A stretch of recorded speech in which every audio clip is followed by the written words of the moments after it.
வணக்கம் பிரதர். 2,20,000 மதிப்புள்ள del work station laptop பார்த்தீங்கன்னா நம்ம தர பிரைஸ் 58,000 ரூபாய்க்கு தரங்க. இது பார்த்தீங்கன்னா i9ல 9th ஜெனரேஷன் ப்ராசருங்க. முக்கியமாக இது பார்த்தீங்கன்னா ஆர்கிடெக்சர் ப்ளஸ் வந்து பெரிய பெரிய கேமிங், பெரிய பெரிய editing, short film editing, so அந்த மாதிரி எல்லா எடிட்டிங்குமே சப்போர்ட் ஆகிற லேப்டாப்புங்க.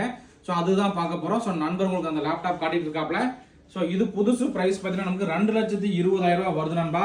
ஸோ இது வந்து நம்ம லைட் யூஸ்னுங்காட்டி நம்ம தர ப்ரைஸ் பார்த்தீங்கன்னா 58,000 ரூபாய்க்கு தரோம். மொத்தமே 3 குவான்டிட்டி தான் வந்திருக்கு.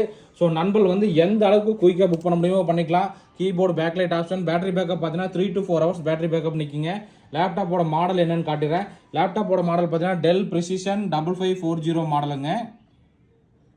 ஸோ இதை வந்து நம்ம ஒர்க் ஸ்டேஷன் லேப்டாப்னு சொல்லுவோம். ஸோ பர்ஃபார்மன்ஸ் பார்த்துடலாம். இன்டெல் கோர் i9ல 9th ஜென்ரேஷன் ஹெச் ப்ராசருங்க.